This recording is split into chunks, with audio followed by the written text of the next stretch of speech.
All right, we're in Job 40, and we're going to see what God has to say. But in this one, Job actually responds. Now, Elihu had several chapters of speech. God spoke in the last chapter, but God starts to speak, but then Job responds to him.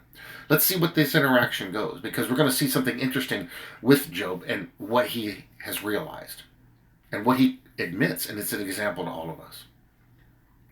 Moreover, the Lord answered Job and said, "Shall the one who contends with the Almighty correct him? He who rebukes God, let him answer it." Can we correct God? No, absolutely not. He who rebukes God, let him answer it.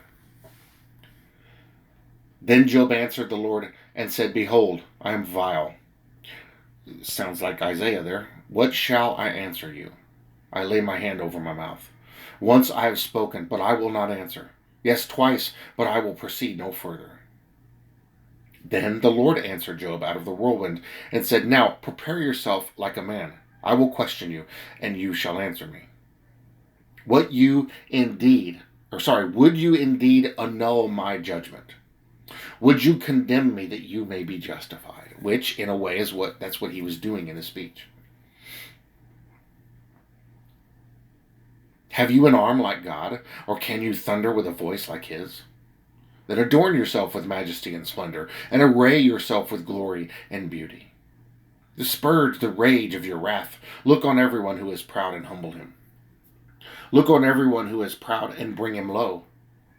Tread down the wicked in their place. Hide them in the dust together. Bind their faces in hidden darkness. Then I will also confess to you that your own right hand can save you."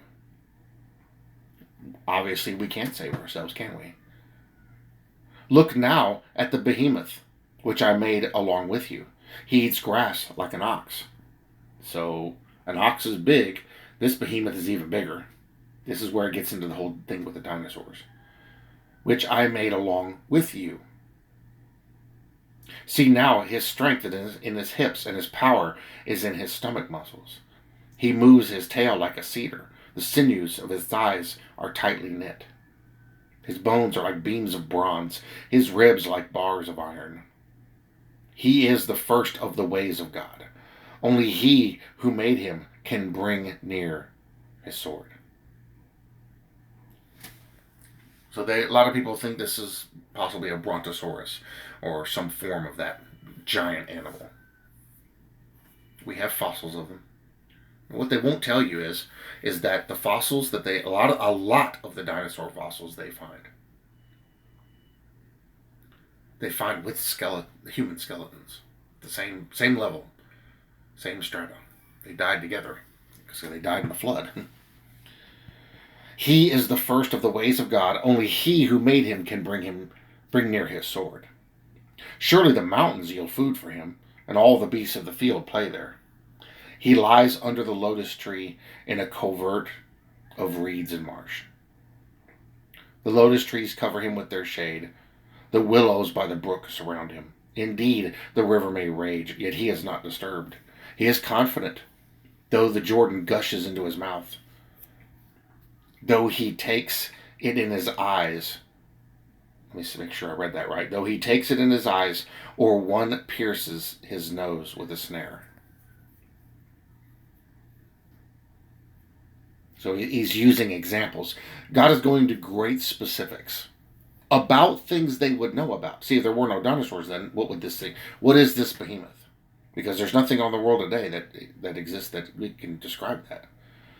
You could possibly say it was an elephant. They have big bones, but he's not describing an elephant. Elephants don't have tails like cedars. See, back then they had great big giant cedar trees. Like, have you ever seen a big cedar tree? It'll blow you away.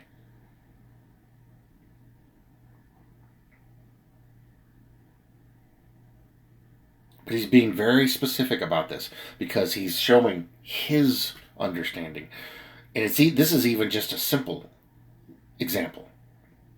It's like, look, my simple understanding, my basic attention to detail blows everything you've got going on away. So who are you to tell me anything? Who are we to tell God anything? Who are we to proclaim to God or against God? None of us. Like the rest of his creation, we do what we're given to do. Go look at all the creatures. Go look at all the plants and everything. They all do what they're commanded to do. They all do what they're given to do. Why shouldn't we do that too? They don't speak against God. They don't backtalk. We're the only ones that do that. And so he's calling Job out and strengthening his understanding. Now, it's a good thing because all things work for the good of those that love him. So God is doing this here too. He's correcting Job, but growing him, advancing him, making him better, helping his understanding. So this little event was not by accident. And it wasn't at the behest of Satan. It was the behest of God. But look at what he's doing here. Helping him understand things, showing him things. And what's funny is, he's sharing all this information, and this is something that's telling us something too. Telling us that what they've been telling us as far as what science and stuff like that is incorrect. They've been lying to us and hiding things from us. You go and you do the research and you find out, oh, okay, well, the Bible once again proves true. So God not only has done this back then, but this is all for an example for us. Which takes us back to one of Job's statements. I wish my words were written in a book. God honored that request and had them written in a book. Because God had an example to set, and he did it quite perfectly in a book that most people don't even read anymore. Here we are, reading it for a reason, because there's stuff to learn. God knows things better than we do. Who are we to speak against him? We're not. We can't. Because what God has forgotten, we can't even begin to know. Now, God hasn't forgotten anything, which makes that statement even more against us. But here, the Lord he allowed Job to speak. Job corrected himself. And then God is still going, telling him, look, Job, you don't know about these things. I do, because I built them. I made this. So who are you to tell me anything? Who are you to get mad at me and upset at me? Which, in a way, he did. Now, Job was pleading his case. And again, he was only seeing from one point of view, his. But he spoke with a little lack of understanding. So Elihu called him out. And now God is correcting it and fixing it. Now, not only is God doing this to Job, he's doing this to the three friends. They're still there listening. I would imagine they're still there. They're listening. So everybody's getting a little lesson in truth and understanding. Thank God that he came and did this. And notice he did it specifically. He came personally and did this.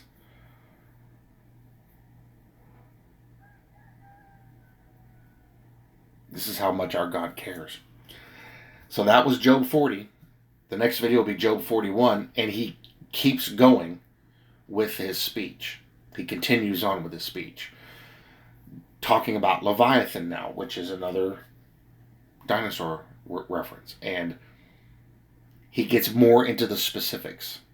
Talking about things that Job would know about to get Job's attention. But also speaking across time to us, showing us that, what we think we know is nothing. And it's an example. But he's talking to Job, but he's talking to us too. What you think you know, you don't know. You know nothing. And so as this generation so greatly loves to speak against God and rebuke God and thumb their nose at God, God's correcting them. No. You know nothing of what you should know. We know nothing of what we should know.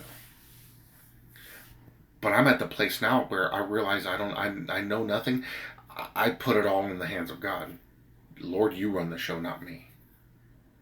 I'm happy to be humbled and not pretend like I have some control over anything. You control this, not me. It's a great lesson in humility.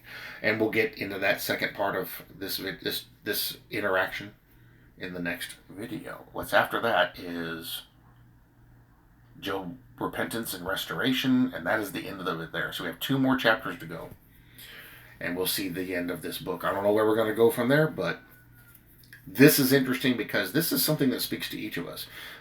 Are we so arrogant to think that we can speak against God? Well, God, I don't agree with your word. I've heard pastors do this. Well, I don't agree with that.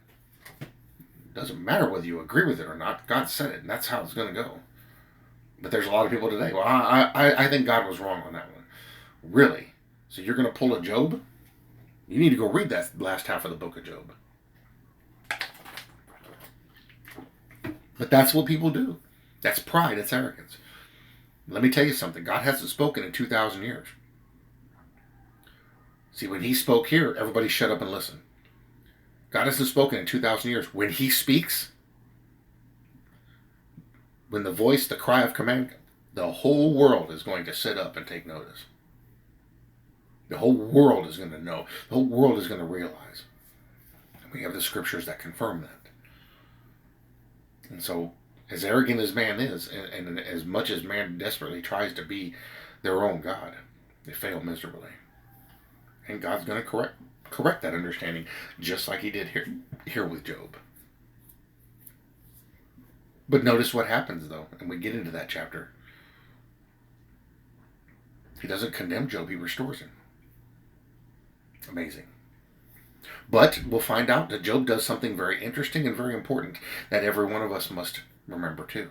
We'll get into that in that video. Guys, this is Job 40. Thank you for watching. I'll see you in the next one.